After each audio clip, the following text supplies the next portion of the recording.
এই ব্লগ থেকে আপনারা জানতে পারবেন যে আমরা যখন ওমরায় গিয়েছিলাম তখন ওমরা যাওয়ার প্ল্যানিংটা আমরা কিভাবে করেছিলাম, তারপর হচ্ছে কতদিন আগে আমি আসলে নিয়ত করেছিলাম যে ওমরা যাব, ওমরা যে এজেন্সির মাধ্যমে গিয়েছিলাম তারা আমাদেরকে কি কি সেবা দিয়েছিল, সৌদি আরবে গিয়ে যখন 15 দিন আরো বাড়াতে চাইলাম তখন সেই 15 দিনটা আসলে কিভাবে বাড়ালাম, যে আমাদের কত টাকা খরচ হয়েছে, এবং আপনি যদি 2026 সালে ওমরাহ করতে চান তাহলে সেক্ষেত্রে আল্লাহর ঘরে যেতে আপনার আসলে কেমন খরচ হতে পারে। হ্যালো, আসসালামু আলাইকুম, welcome back to another blog. আশা করছি সবাই অনেক অনেক ভালো আছেন।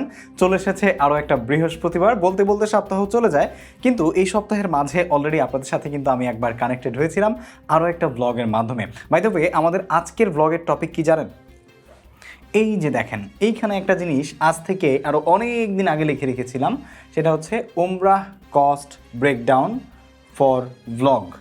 মানে আমরা আমাদের ব্লগ চ্যানেলের মাধ্যমে আমরা যে ওমরায় গিয়েছিলাম সেই ওমরায় যাওয়ার যে অভিজ্ঞতা, সেই ওমরায় যাওয়ার যে কস্ট, কত টাকা খরচ হয়েছিল, কিভাবে প্ল্যান করেছিলাম, কাদের মাধ্যমে গিয়েছিলাম এবং আসলে কতদিন ছিলাম।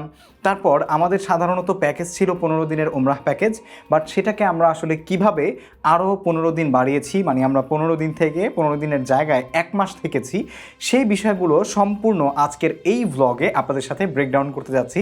এই ব্লগটি আমি আপনাদের সাথে আগামীকাল শুক্রবার পর্যন্ত কন্টিনিউ করব।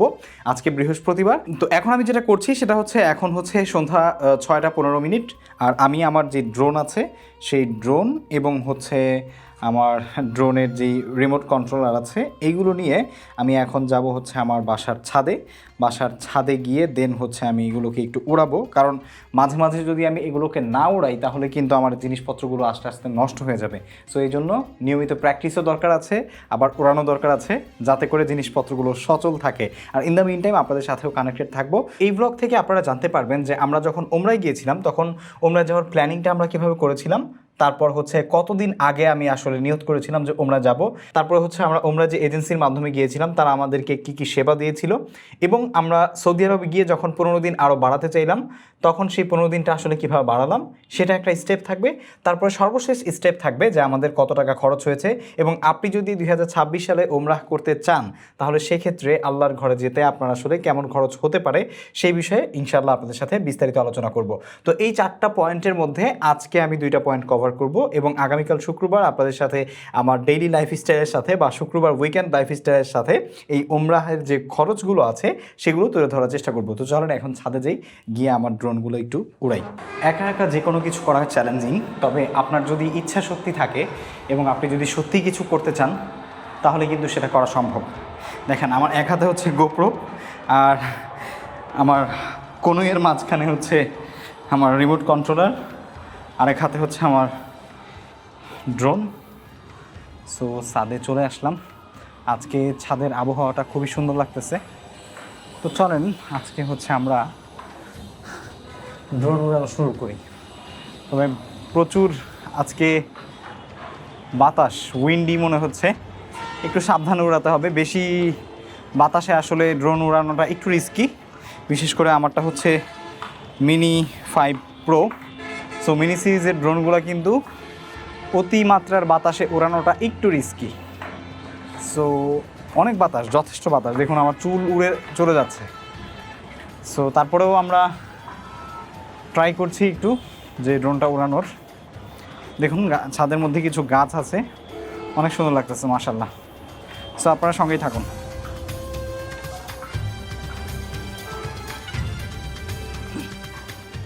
ওকে, ড্রোনের এগুলো লাগাইতে আপনাদের সাথে প্রথম যে জিনিসটা সেটা শেয়ার করি। আমাদের ওমরাহ করার জন্য আমরা যে প্ল্যানিং করছিলাম, তো প্রথম যে বিষয়টা সেটা হচ্ছে ওমরাহ করার জন্য আমি অনেক আগে থেকে, যখন একদম ছোট ছিলাম, কোনো ইনকামই ছিল না আমার, তখন থেকেই কিন্তু আসলে আমার হৃদয়ে একটা তামান্না ছিল, একটা ইচ্ছা ছিল যে আমি ওমরাহ করব। তো তারপর থেকেই আমার আসলে মনের মধ্যে এই জিনিসটা অনেক বড় একটা আশা ছিল যে জীবনে যখন সর্বপ্রথম আমি ইনকাম করব, আমার টাকা হবে বা আমার পক্ষে সম্ভব হবে যে ওমরাহ করা, তখন আমি আমার জীবনের প্রথম এই ইচ্ছাটা পূরণ করব বড় কোনো খরচের, সেটা হচ্ছে ওমরাহ পালন করব। আর সেটা আসলে আমার স্ত্রীর সাথে, আমার সন্তানের সাথে এবং আমার আম্মার সাথে হবে সেটা আমি কখনো কিন্তু ভাবি নাই। তবে সেটার জন্য আমি চেষ্টা করেছি, কারণ আমার কাছে টাকা হয়ে গিয়েছিল অনেক আগেই যখন আমি ওমরাহ করেছি, কিন্তু আমি আরেকটু অপেক্ষা করেছি যে আমি আরেকটু টাকা জমিয়ে তারপরে হচ্ছে আমার আম্মু, তারপরে হচ্ছে আমার ওয়াইফ, আমার মেয়ে আরোয়া, তাকে নিয়ে আমরা হচ্ছে 4 জনের একটা ফ্যামিলি ট্যুর কিন্তু দিয়েছিলাম। তো যাই হোক, সো অনেক আগে থেকে আমার মনে এই ইচ্ছাটা ছিল, বাট মনে ইচ্ছা থাকলেও কি হবে যদি আপনি প্রপারলি আপনার নিয়ত না থাকে, ঠিক আছে? সো মনের ইচ্ছা থাকার কারণেই কিন্তু নিয়তটা করা সম্ভব হয়। মনে ইচ্ছা ছিল, তারপরে একবার নিয়ত করলাম যে না, এবার আমি ওমরাতে যাবই ইনশাআল্লাহ।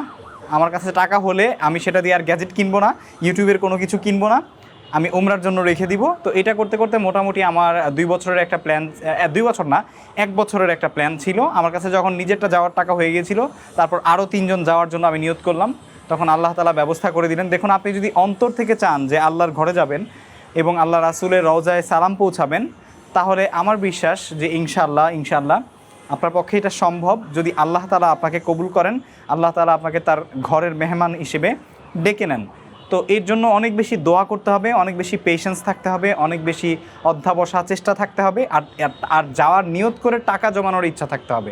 আপনি যেতে চান বাট টাকা জমান না, যাচ্ছে তাই খরচ করে ফেলেন, তাহলে কিন্তু সম্ভব না। তো তারপরে আমরা 1 বছরের এই প্ল্যানিং করে আমার যখন টাকা জমে, আমার আম্মাকে আমি সারপ্রাইজ দিই, পাসপোর্ট করি। আমার আম্মার, আমার মেয়ের, আমার আর আমার ওয়াইফের পাসপোর্ট আগে থেকেই ছিল আলহামদুলিল্লাহ। পরবর্তীতে হচ্ছে আমার ওয়াইফের পাসপোর্টও রিনিউ করতে হয়েছিল ওমরা যাওয়ার আগে। তারপরে হচ্ছে আমরা একটা এজেন্সির মাধ্যমে যাই। তো এজেন্সির মাধ্যমে কী সাপোর্ট আমরা পেয়েছিলাম সেগুলো চলুন ড্রোন উড়ানোর পরে আপনাদের সাথে শেয়ার করতেছি। আর আমাদের কত টাকা লেগেছিল সব কিছুই কিন্তু এই ব্লগে আমরা শেয়ার করব। তো এটা হচ্ছে আমাদের যে কন্ট্রোলারটা, আপনারা দেখতে পাচ্ছেন ডিসপ্লে কিন্তু যথেষ্ট ব্রাইট আছে।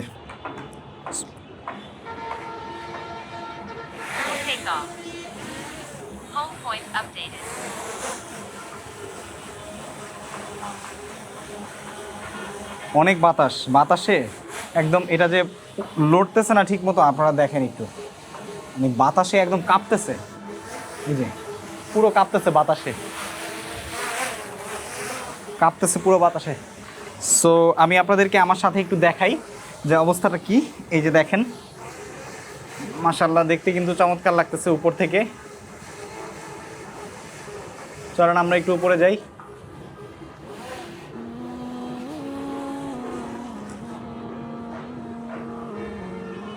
অনেক বাতাস কিন্তু।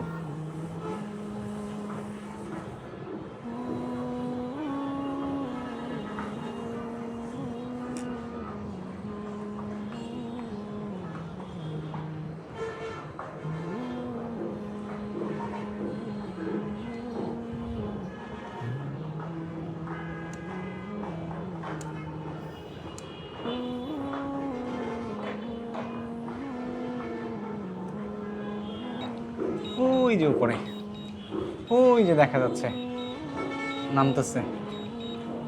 অনেক বাতাস। এত বাতাসে আসলে উড়ানো রিস্কি, দেখছেন?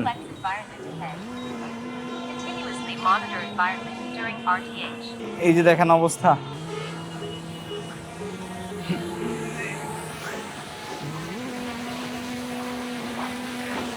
দেখেন বাতাসে কি করতেছে, দেখছেন? তো আমি আরেকটু নিচে নামাই। কি অবস্থা বন্ধু তোমার? সে মোটামুটি কান্নাকাটি করতেছে, এদিকে একদম আলো নাই বললেই চলে। এই যে দেখেন আমাকে দেখাচ্ছে এখন।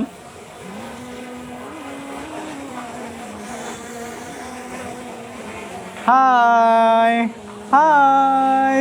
মোটামুটি কিন্তু বেশ ক্লিয়ার আছে। সো এখানে প্রচুর নয়েজ, এখন এটাকে নামায় ফেলতে হবে। ওকে, তো আমরা চলে এসেছি।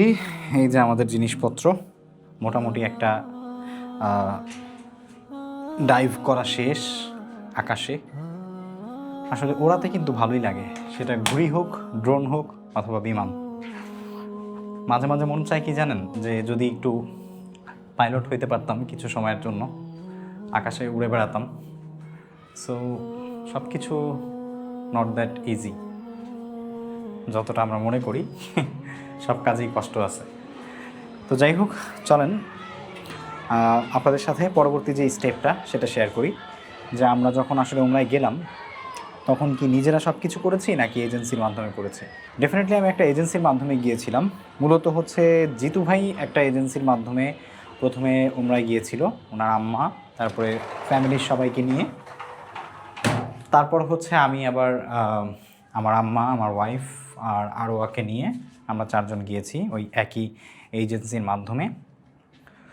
তো বাই দ্য ওয়ে, সেই এজেন্সি থেকে আমাদের এমনিতে টোটাল যে খরচটা পড়েছিল সেটা আপনাদেরকে আমি প্রথমে একটু বলি, তারপরে ইন ডিটেল ইনশাল্লাহ ভিডিও শেষে বলবো। সেটা হচ্ছে জনপ্রতি আমরা তখন 1,45,000 টাকা করে গিয়েছিলাম সৌদি এয়ারলাইন্সের ডিরেক্ট ফ্লাইটে, ঢাকা টু জেদ্দা।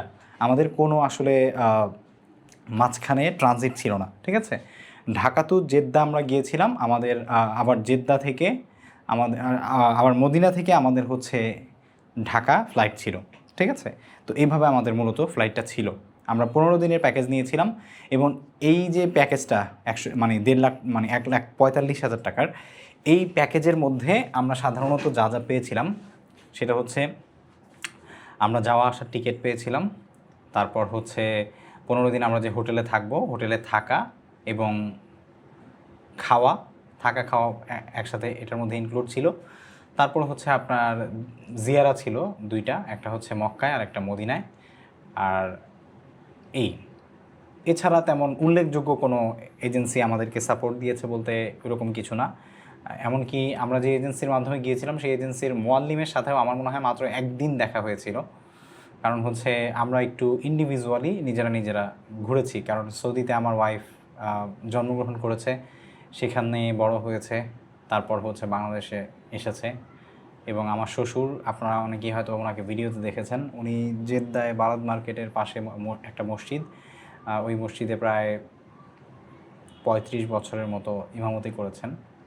তো দীর্ঘ সময় ওনারা পুরো ফ্যামিলি ওইখানে ছিলেন, যার কারণে আমার ওয়াইফ অনেক জায়গা চেনে।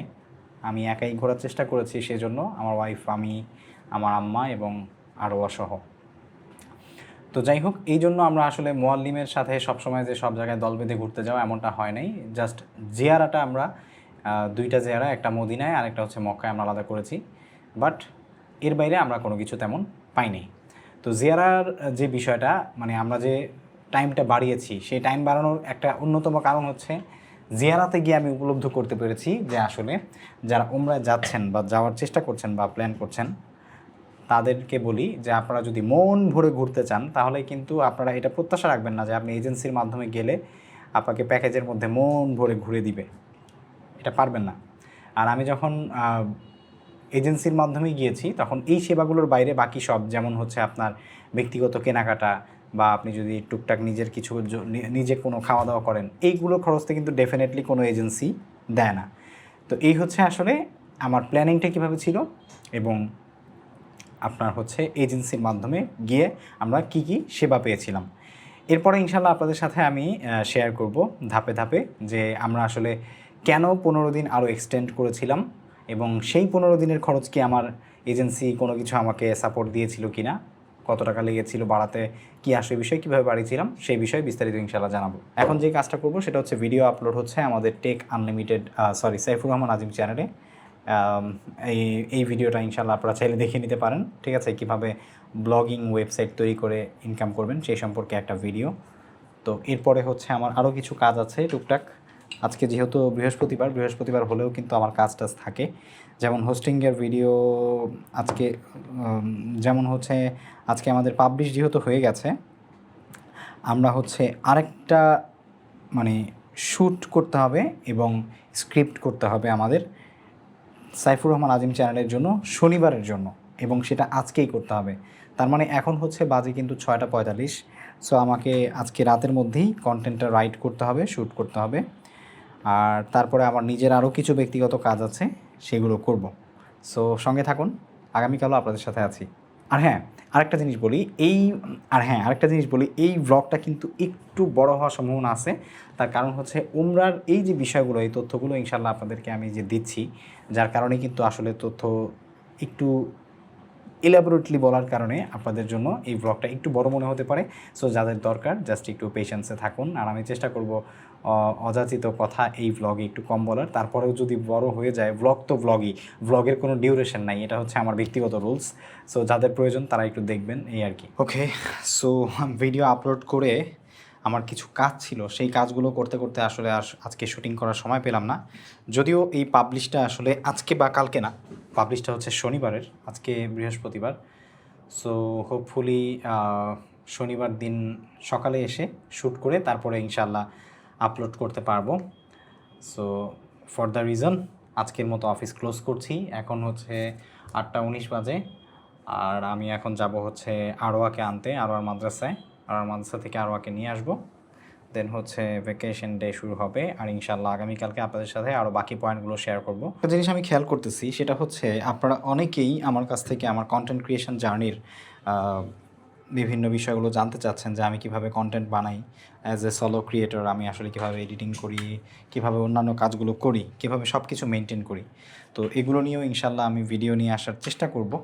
সো আপনারা সঙ্গেই থাকুন, আশা করছি একে একে পাবেন।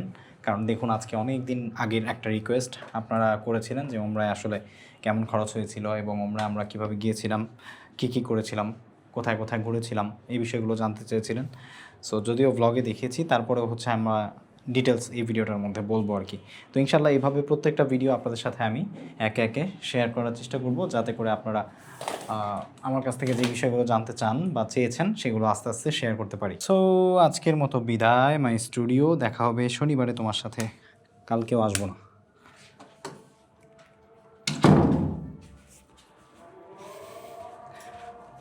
একা একা অফিস করতে কিন্তু খারাপ লাগে না, আমার অভ্যাস হয়ে গেছে, কারণ আমি অনেক দিন যাবত এই কাজটা করতেছি। সো এখন আর তেমন অকওয়ার্ড ফিল হয় না, একা একা কাজ করে বরঞ্চ আরও বেশি রিল্যাক্সিং ফিল করি। এখন আমরা আরিশাকে নিয়ে যাচ্ছি, মাশাআল্লাহ বলেন সবাই, আল্লাহুম্মা বারিক বলেন। আরিশাকে নিয়ে আরো আগে আনতে যাচ্ছি। বাবা বাবা বাবা। সো ওয়েলকাম জানাচ্ছি শুক্রবারে। শুক্রবার অলরেডি চলে গেছে, আর আমি এইমাত্র আসলাম আপনাদের সাথে ভিডিও করতে। আসলে যেটা হয়েছে, বাসায় আসা হলে এরপরে আসলে আর মনে থাকে না অন্য কোনো কিছুর কথা। সো তারপরেও হচ্ছে, যেহেতু ব্লগটা কমপ্লিট করতে হবে, ব্লগিংটা করছি, সেই জন্য আপনাদের সাথে কানেক্ট হওয়া। তো এখন অলমোস্ট আপনার হচ্ছে 4টার মতো বেজে গেছে। আমি জুমার নামাজ শেষে আপনার হচ্ছে খাবার দাবার করলাম, খাবার দাবার করে একটু রেস্ট নিয়ে দেন হচ্ছে এলাম আর কি। তো এখন চলুন আপনাদের সাথে আমি একটা জিনিস শেয়ার করি, সেটা হচ্ছে যে আমি যখন সৌদি আরবে গেলাম, যাওয়ার পরে আমরা তো সাধারণত প্যাকেজ নিয়েছিলাম আপনার 15 দিনের, ঠিক না? সো 15 দিনের প্যাকেজ নিয়েও আমরা পরবর্তীতে সেটাকে কিভাবে 30 দিনে এক্সটেন্ড করেছি বা আরো বাড়িয়েছি, সেটা আপনাদেরকে একটু বলি। তো যখন সাধারণত প্রথম ওমরাটা করলাম, ওমরা করার পর মনে হলো যে 15 দিন আসলে অনেক অনেক কম হয়ে যায় আমার আত্মতৃপ্তির জন্য। সো যখন এটা ফিল করলাম, তখন আমি একবার প্রথমে সিদ্ধান্ত নিলাম যে ঠিক আছে, আমি আরো সময় বাড়ানোর চেষ্টা করে দেখি কোনোভাবে বাড়ানো যায় কিনা। তারপর অনেকের সাথে কথা বললাম। এরপর ফাইনালি আমি যখন মক্কায় আপনার হচ্ছে জিয়ারায় বের হলাম, যেটা এজেন্সির মাধ্যমে বাসে করে নিয়ে যাওয়া হয়েছিল আমাদেরকে বিভিন্ন দর্শনীয় স্থান, যেমন জাবালে রহমত, জাবালে নূর, তারপরে হচ্ছে আপনার জাবালে সোর, হ্যাঁ, এই ধরনের যে জায়গাগুলো আছে। তো এই জায়গাগুলোতে যখন ভিজিট করতেছিলাম, তখন আমার কাছে মনে হচ্ছিল যে এত অল্প সময়ের জন্য বাস থেকে নামাইছিল, যেটা আসলে আমার মন তৃপ্ত করতেছিল না। যেমন বিশেষ করে জাবালে নূরে যখন আমি গেলাম, জাবালে নূরটাকে আমাকে জাস্ট রাস্তা থেকে নেমে, যারা এজেন্সি ছিল, নেমে এজেন্সির ওই বাসের মধ্যে যিনি আসলে দায়িত্বে ছিল, তিনি আমাদেরকে বললেন বাংলায় যে এটা হচ্ছে জাবালে নূর, এখানে প্রথম কোরআন নাজিল হয়েছিল, এবং এটার উপরেই হচ্ছে হেরা গুহা, যেখানে রাসূল পাক সাল্লাল্লাহু আলাইহি ওয়াসাল্লাম ধ্যানে মগ্ন থাকতেন আপনার হচ্ছে নবুয়ত পূর্বের আগে, মানে নবুয়ত প্রাপ্তির আগে। আর নবুয়ত প্রাপ্তির পরও সেখানে কিন্তু বিশেষ জায়গা হিসেবে এটা আসলে রাসূল পাক সাল্লাল্লাহু আলাইহি ওয়াসাল্লামের কাছে অনেক বেশি পরিচিত ছিল। তো যাই হোক, যখন জাবালে নূর, জাবালে নূর, হেরা গুহা, যেখানে রাসূল পাক সাল্লাল্লাহু আলাইহি ওয়াসাল্লাম ধ্যানে মগ্ন থাকতেন, যেখানে জিব্রাহিল আলাইহিস সালাম রাসূল পাক সাল্লাল্লাহু আলাইহি ওয়াসাল্লামের কাছে সর্বপ্রথম কোরআনের বাণী নিয়ে এসেছিলেন ইকরা বিসমি রব্বিকাল্লাযী খলাক, সেই জায়গা আমি এত দূর থেকে দেখে চলে যাব, তখন আমার মনে এত এত খারাপ লাগতেছিল। বাট কিছু করার ছিল না। আমার সাথে বাসে অন্য যারা ছিল সবার সাথে পরে হচ্ছে আমিও বের হয়ে যাই। আর আমি বের হয়ে গিয়ে মানে বাসে উঠে যাই।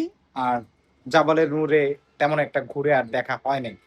তো যাই হোক, পরবর্তীতে আমি এই যে মক্কার যে জিয়ারাটা আছে বা বাসে করে মক্কার বিভিন্ন দর্শনীয় স্থান যে দেখানোর একটা সুযোগ করে দেয় এজেন্সিগুলো, তো এই জিয়ারার পরেই আমি সিদ্ধান্ত নিয়ে নিছি যে আমি অবশ্যই জাবালে নূরে উঠেই তারপর সৌদি আরব থেকে যাব, সেটা যে কোনো ভাবে হোক। তারপর আমি যদিও হচ্ছে মদিনায় যাই, মদিনা গিয়ে মদিনায় আপনার হচ্ছে রাসূল পাক সাল্লাল্লাহু আলাইহি ওয়াসাল্লামের রওজায় আপনার ইয়ে করি, সালাম পৌঁছাই। এবং মদিনাতেও আমি মোটামুটি প্রায় 7-8 দিনের মতো থাকি। পরে আবার যখন আমি মক্কায় আসি, দেন হচ্ছে আমি সেই নূরে জাবালা নূরে উঠেই ছেড়েছি। সেই জাবালা নূরে ওঠার যে দৃশ্য বা যেই ভ্লগ যেখানে কোরআন নাজিল হয়েছিল এবং রাসূল পাক সাল্লাল্লাহু আলাইহি ওয়াসাল্লাম যেখানে নামাজ আদায় করেছিলেন বা যেখানে ধ্যানে মগ্ন থাকতেন, ওই হেরা গুহার ভিতরে গিয়েও আমি নামাজ আদায় করতে পেরেছি। আলহামদুলিল্লাহ, আল্লাহর কাছে লাখো কোটি শুকরিয়া। তো এর জন্য যেটা করেছি, ওই যে আমি যখন এজেন্সির মাধ্যমে মক্কার যে জিয়ারার সময়টা আছে, এই জিয়ারার সময়টা যখন আমি হচ্ছে কমপ্লিট করেছি বা জিয়ারা করে গিয়েছি, দেন আমি সরাসরি আপনার জেদ্দা যাওয়ার পথে একটা জায়গা আছে আয়েশা মসজিদের মোটামুটি কাছাকাছি সম্ভবত, এটা হচ্ছে সৌদি এয়ারলাইন্সের অফিস। সো আমাদের যেহেতু আসলে সৌদি এয়ারলাইন্সের অফিস মানে টিকিট কাটা ছিল, সেই জন্য আমি সৌদি এয়ারলাইন্সের অফিসে যাই আমাদের সবার পাসপোর্ট নিয়ে, এবং গিয়ে আমি তাদেরকে জানাই যে আমি আসলে এখানে আরো বেশি সময় থাকতে চাই। হ্যাঁ, আমি এখানে আমার যেহেতু ফ্লাইটটা হচ্ছে অমুক দিনে, বাট আমি আরো 15 দিন বাড়াতে চাই। যদিও আমি দেখতে পেয়েছিলাম যে সৌদি এয়ারলাইন্সের ওরা পাকিস্তানিদের সাথে তেমন একটা ভালো মানে কমিউনিকেশন করছিল না, কারণ সম্ভবত পাকিস্তানিরা অনেক বেশি ঝামেলা করে সেখানে। তারপরে ইন্ডিয়ান যারা ছিল তাদেরকেও আমি দেখেছি সেবা নিতে। বাট অ্যাজ এ বাংলাদেশি আমি মোটামুটি বেশ ভালোই সার্ভিস পেয়েছি। আর আমার সাথে আমার ফ্যামিলি মেম্বাররা ছিল, আমি সবাইকে নিয়েই গিয়েছিলাম সেখানে। আর আরও আর আম্মু মানে আমার ওয়াইফ, সরি সবাইকে নিয়ে যাই নাই, আমার ওয়াইফকে নিয়ে গিয়েছিলাম সেখানে। আম্মাকে আর আরোয়াকে হচ্ছে আমরা হোটেলে রেখে গিয়েছিলাম। দেন হচ্ছে আমরা আমাদের পাসপোর্টগুলো দিই, দিয়ে বলি যে আমাদের ফ্লাইট হচ্ছে অমুক দিন, বাট আমরা এটাকে চেঞ্জ করে আমরা চাচ্ছি আরো 15 দিন পরে আমরা যাব। সো তারপর সে আমাদের পাসপোর্টটা নিয়ে দেখলো, দেন হচ্ছে আমাদেরকে জানালো যে এটা সম্ভব। তবে সবার ক্ষেত্রে এটা হবে কিনা আমি জানি না, আপনাকে যাচাই বাছাই করবে, আপনার পাসপোর্ট দেখবে, যদি মনে হয় আপনাকে দেওয়া যায় দিবে। তবে একটা জিনিস ফর্মালি সবার জন্য প্রযোজ্য, সেটা হচ্ছে আপনার যদি ট্রানজিট ফ্লাইট থাকে তাহলে সেক্ষেত্রে কিন্তু এটা পরিবর্তন করা কখনোই সম্ভব না। মানে আপনি হচ্ছে সৌদি আরব থেকে যখন সৌদি আরবে যখন আসছেন এবং যাবেন, তখন যদি আপনি আসার সময় সৌদি থেকে আপনার ওমান হয়ে তারপরে সৌদিতে আসেন, এবং যাওয়ার সময় যদি আপনি সৌদি থেকে কাতার হয়ে বাংলাদেশে আসেন মানে ফেরার সময়, তাহলে সম্ভবত এটা করা সম্ভব না। যদি আপনার একমাত্র ডিরেক্ট ফ্লাইট থাকে তাহলে সেক্ষেত্রে আমি তখন সেটা করতে পেরেছিলাম। আমাদের তখন আমাদের যে ফ্লাইটটা ছিল সেই ফ্লাইটটা 15 দিন বাড়িয়ে আমরা পরবর্তীতে পরিবর্তন করেছি। তবে সেক্ষেত্রে আমাদেরকে কিন্তু পুরো ফ্লাইট ক্যান্সেল করতে হয় নাই। আমাদেরকে যেটা করতে হয়েছে সেটা হচ্ছে আমরা জনপ্রতি 220 রিয়াল মতো এরকম দিয়েছিলাম, জনপ্রতি 220 রিয়ালের মতো দিয়ে আমাদের ফ্লাইটটাকে এক্সটেন্ড করিয়েছি। ঠিক আছে, পরবর্তীতে যে ফ্লাইট আছে বাংলাদেশ যাওয়ার, সেই ফ্লাইটের সাথে আমরা অ্যাডজাস্টমেন্ট করেছি। বাট আপনাদের যদি সময়ের সাথে অন্য কোনো ফ্লাইটের সাথে অ্যাডজাস্টমেন্ট না হয়, সেক্ষেত্রে আপনার প্লেনের টিকিট ক্যান্সেল করে আপনি চাইলে কিন্তু বেশি সময় থেকে তারপরে আসতে পারবেন, এটাতে কোনো সমস্যা নেই, যদি আপনার এজেন্সির কোনো রেস্ট্রিকশন বা বাধ্যবাধকতা না থাকে। এখন চলে আসি যে আমরা যে এই সময়টা থাকলাম, এই সময়ের যে খরচটা, এই খরচটা কি আমাদেরকে কোম্পানি দিয়েছে বা যে এজেন্সির মাধ্যমে গিয়েছিলাম সেই এজেন্সি কি দিয়েছে? না। আমরা যে 15 দিন ছিলাম, শুধুমাত্র সেই 15 দিনের মধ্যে আমরা মক্কায় 7 দিন এবং মদিনায় 8 দিন ছিলাম। তো এই মক্কার 7 দিন এবং মদিনার 8 দিন, সরি মক্কায় 7 দিন এবং মদিনায় সম্ভবত 7 দিন ছিলাম, সরি মক্কায় 6 দিন এবং মদিনায় 6 দিন, আর বাকি যাওয়া আসার যে গ্যাপটা আমাদের টোটাল 15 দিন ছিল, 6 × 12, আর হচ্ছে একদিন গিয়েছি একদিন এসেছি, এই 2 দিন বাদ। ঠিক আছে, আর একদিন হচ্ছে আমাদের ফ্লাইট ছিল। তো এই যে মক্কা মদিনা আমরা যেই ছিলাম এই সময়টা ছাড়া বাকি আমরা 15 দিনের যে এক্সটেন্ডটা করেছি, তখন কিন্তু আমাদের হোটেল ভাড়া নিজেদের খরচ করতে হয়েছে, খাবার নিজেদের খরচ করতে হয়েছে, আর অন্যান্য যা যা আছে, যেমন আপনার টিকেটের ফ্লাইটের যে আমরা সময়টা বাড়িয়েছি বা আমাদের ঠিক ফ্লাইট পরিবর্তন করেছি, এই খরচগুলো কিন্তু এজেন্সি আমাকে দেয় নাই, আমি নিজে খরচ করেছি। সো তখন হচ্ছে আমাদের পার নাইটে আমরা, আমার যেটা মনে আছে, হোটেলে আমরা একটা রুম নিয়েছিলাম যেখানে ডাবল বেডের ছিল, আম্মা, আমার ওয়াইফ, আমার মেয়ে, আমরা একসাথেই ছিলাম। সো ওই বেডের প্রাইস সম্ভবত পার ডেতে আমাদের পড়েছিল প্রায় 7,000 টাকার কাছাকাছি, 6,500 বা 6,800 টাকার মতো, যেটা 15 দিনে কত হয় আপনারা হিসাব করে দেখতে পারেন। আবার প্রতিদিনের খাবার আমরা কিন্তু আলাদা আলাদা খেয়েছি, সো কিনে খেয়েছি, সেখানেও খরচ আছে। সৌদি আরবে আপনি যদি মোটামুটি এক বেলা খাবার খেতে যান, একটু ভালো খাবার খেতে গেলে আপনার কিন্তু হাজার খানিক 1200 টাকা 1500 টাকা খরচ হয়ে যেতে পারে। বাট আপনি যদি আপনার ইন্টারেস্ট অনুযায়ী খান সেক্ষেত্রে এটা কম বেশি হতেই পারে। এছাড়াও আপনি এক্সট্রা যে জায়গাগুলো ঘুরবেন, যেমন পরবর্তীতে আমরা জাবালে নূরে উঠতে গিয়েছি, সেখানে উঠেছি, সেই জন্য আমরা গাড়ি ভাড়া কিন্তু নিজেরা করেছিলাম, যদিও সেটা কাছে মক্কা থেকে। বাট মদিনায় আমরা যখন জিন পাহাড় ঘুরতে গিয়েছিলাম এবং সাইট সিইং করেছি, মদিনাতেও কিন্তু আমাদেরকে আমাদের এজেন্সি হচ্ছে সাইট সিইং করিয়েছে, বাট সেটার মধ্যে জিন পাহাড় ইনক্লুডেড ছিল না। আবার অনেক এজেন্সি কিন্তু জিন পাহাড় নিয়েই হচ্ছে দেয় ইনক্লুড করে, বাট আমাদের সাথে ইনক্লুড ছিল না, সেই জন্য জিন পাহাড়ের জন্য আমরা আলাদা করে গিয়েছিলাম, যেখানে সম্ভবত আমাদের 300 রিয়ালের মতো বা 250-300 রিয়ালের মতো নিয়েছিল। বাংলা টাকায় সেটা কত আপনারা ক্যালকুলেট করে দেখে নিতে পারেন, বা আমি স্ক্রিনে দিয়ে দেওয়ার চেষ্টা করব। সো এরকম যে কোনো কিছুতে, যেমন হচ্ছে আপনি যদি বদরের প্রান্তরে যেতে চান, সেক্ষেত্রেও আপনি যদি এটা আপনার এজেন্সির মধ্যে প্যাকেজের মধ্যে ইনক্লুড না থাকে, আপনাকে আলাদা করে যেতে হবে। সো এইভাবে প্রত্যেকটা জিনিস কিন্তু আলাদা আলাদা খরচ হয়েছে। সো টোটাল কত খরচ হয়েছে সেটা ইনশাল্লাহ আপনাদের সাথে আমরা এই ভিডিওর শেষ প্রান্তে বলবো, তারপর আমরা ভিডিও শেষ করে দিব। এখন যেটা করবো সেটা হচ্ছে ফ্যামিলির সাথে টাইম কাটাবো, ফ্যামিলি টাইম স্পেন্ড করব, এবং আপনাদের যদি কোনো প্রশ্ন থাকে আমাকে কমেন্ট সেকশনে জানাতে পারেন। আমরা এখন ছাদে যাচ্ছি। আরিশা, বাবা, বাবা। তো আমরা এখন একটু ছাদে যাব বিকেলবেলা সময় কাটাতে, আর ইনশাল্লাহ ছাদে গিয়ে আপনাদের সাথে শেয়ার করবো যে আসলে আমাদের টোটাল পরে কত টাকা খরচ হয়েছে।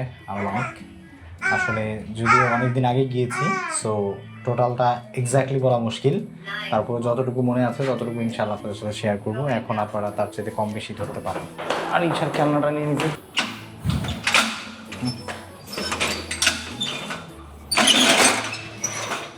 আর ইনশাল খেলনাটা নিয়ে আসছি।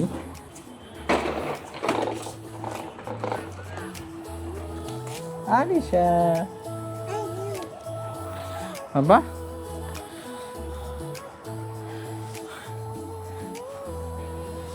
বিকেলের মিষ্টি আলো মাশাআল্লাহ অনেক সুন্দর লাগতেছে। বাবা, আরিশা, এই যাবু, বাবা, হ্যাঁ বাবা, আরিশা, কাকু, কি করো, কি করো? আমরা ছাদে চলে আসছি। আজকে ছাদের আবহাওয়াটা অনেক সুন্দর, দেখতেই পাচ্ছেন, খুবই চমৎকার আলো এবং সূর্য ডুবি ডুবি অবস্থা, তারপরেও খুব সুন্দর লাগতেছে মাশাআল্লাহ।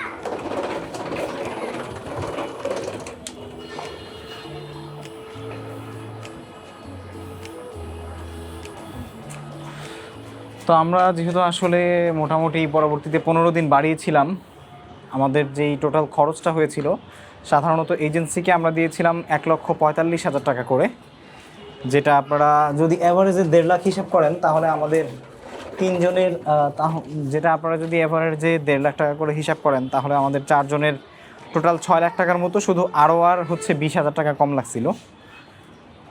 আপনারা 6 লাখই ধরেন, যে 4 জনের যদি 6 লাখ হয়, তারপরে আমরা আবার আরও 15 দিন সম্ভবত বাড়াইছিলাম। সো 15 দিনে আপনারা যদি হোটেল ভাড়া মোটামুটি 6,000 করেও ধরেন, 6,260, আর হচ্ছে ওইখানে হলো আপনার 5, 6, 30, 90,000, 1 লাখ টাকা হোটেল ভাড়া। আপনার ওইখানে হচ্ছে 20,000 টাকা টিকিটের মেয়াদ পরিবর্তন করার জন্য, আর 1,10,000 খাবার যদি প্রতিদিন আমরা 4,000 করে অ্যাভারেজ ধরি তাহলে 4,10,40, আর হচ্ছে আপনার 4,5,20, আরও 60,000 টাকা। সো 1,80,000 টাকা। আর আমাদের এমনিতে টুকটাক গাড়ি ভাড়া এগুলো মিলিয়ে আরও ধরা যায় যে আমরা যেমন হচ্ছে জিন পাহাড়ে গিয়েছিলাম, জাবালের নূর, আরও টুকটাক ঘোরাঘুরি করেছে, যেহেতু বাড়তি সময় থাকা লাগছিল। সো ওইখানে আমি ধরে নিচ্ছি আরও আপনার 50,000 টাকা। সো এই প্রায় 2.5 লাখ 3 লাখ টাকার মতো আরও বাড়তি আমাদের লাগছে আর কি, সৌদি আরবে আমরা যে 15 দিন বাড়াইছি। সো এখানে 6 লাখ, ওইখানে হচ্ছে 3 লাখ, আপনারা ধরে নিতে পারেন 9 লাখ টাকা, 10 লাখ টাকার মতো অ্যাভারেজ। বাট আমাদের আরও বাড়তি কিছু এক্সট্রা খরচ ছিল, যেহেতু আমরা আসলে বেবি নিয়ে গেছিলাম এবং পাশাপাশি আম্মাকে নিয়ে গেছিলাম, না আম্মাকে নিয়ে গেছিলাম। তো মোটামুটি একটা ভালোই খরচ হয়েছিল। সো আম্মাকে নিয়ে গেছিলাম, বেবি নিয়ে গেছিলাম, ভালো খরচই হয়েছিল। তো অ্যাভারেজ আমি বলতে পারি যে মোটামুটি 13 লাখ টাকার মতো আমাদের খরচ হয়েছে, 13 বা 14 লাখ টাকার মতো। তো এই খরচটা হচ্ছে আপনারা যদি একটু হিসেব করে চলেন, তাহলে ওই যে 4 জনের ফ্যামিলি হইলে মোটামুটি 9 লাখ টাকার মধ্যে আপনারা কাভার করতে পারবেন, যদি 1.5 লক্ষ টাকার আপনারা হচ্ছে প্যাকেজ নেন এবং বাড়তি আরও 15 দিন থাকেন, ঠিক আছে। বাট এটা মানে আপনার ফ্যামিলির সংখ্যা এবং হচ্ছে অবস্থা ভেদে কম বেশি হতে পারে, ঠিক আছে। যেমন মুরব্বি থাকলে বা বাচ্চারা থাকলে কিন্তু খরচ তুলনামূলক একটু বেশি হয়, অনেক কিছু করতে হয়। So that's it. তো এই টোটাল সব কিছু মিলিয়ে আমাদের মোটামুটি 13-14 লাখ টাকার মতো গেছিলো আমাদের উমরা খরচে। বাট আপনি যদি প্যাকেজের মধ্যেই ঘুরে আসতে চান, সেক্ষেত্রে আপনার 1.5 লক্ষ টাকার সাথে যদি আপনি এক্সট্রা আরও 50,000 বা 1 লাখ টাকা নিয়ে যান, তাহলে মোটামুটি টুকটাক জিনিসপত্র কেনাকাটা, কারণ আমরাও আসার সময় কিন্তু আমাদের পুরো ফ্যামিলির জন্য হচ্ছে আপনার জায়নামাজ, তারপর হচ্ছে বিভিন্ন চকলেট, এই জিনিসগুলো কিনছিলাম। সো আপনিও যদি চান এটা করতে, তাহলে সেটা করতে পারেন। তো দ্যাটস ইট। মোটামুটি বলা যায় যে 1.5 লাখ টাকার আপনি যদি একটা প্যাকেজ নেন, ডিরেক্ট ফ্লাইটের বিমান ফ্লাইট পাবেন, মোটামুটি হোটেলের কাছে মানে হেরেম শরীফের কাছেই আপনারা হোটেল পাবেন, এবং হচ্ছে টুকটাক কেনাকাটা, এই ধরনের আর অন্যান্য ব্যক্তিগত যে খরচগুলো আছে সেই খরচগুলো আপনারা কাভার করতে পারবেন। তো এই হচ্ছে বিষয়। এখন হচ্ছে আমরা ছাদে সময় কাটাচ্ছি। ইনশাআল্লাহ আপনাদের সাথে পরবর্তী কোনো ব্লগে দেখা হবে। যদি কোনো কিছু মিস করে থাকি আপনারা বলবেন। আর হ্যাঁ, আরেকটা জিনিস হচ্ছে, আপনারা অনেকেই জানতে চাইছেন যে আসলে আমরা কোথায় কোথায় গেছি। সো আমরা কোথায় কোথায় গেছি এবং কি কি করছি, এই জিনিসগুলো দেখার জন্য আপনারা চাইলে আমাদের ওনার যে ব্লগগুলো আছে, আমি লিঙ্ক ভিডিও ডেসক্রিপশনে দিয়ে দিব, সরি, আপনারা চাইলে সেই ভিডিও ডেসক্রিপশনে দেওয়া লিঙ্ক থেকে দেখে নেবেন। দেখা হচ্ছে পরবর্তী কোনো ব্লগে। টিল দেন টেক কেয়ার, আসসালামু আলাইকুম, বাবা বাবা।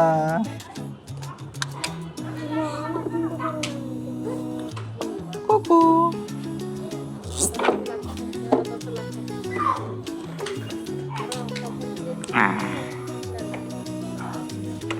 Microphone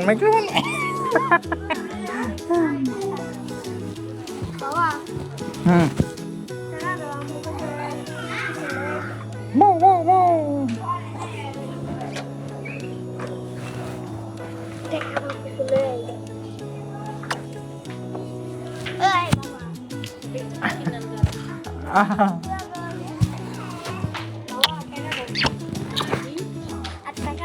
Lisa.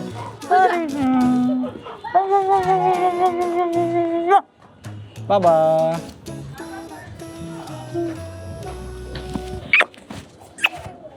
Oke, dekai di.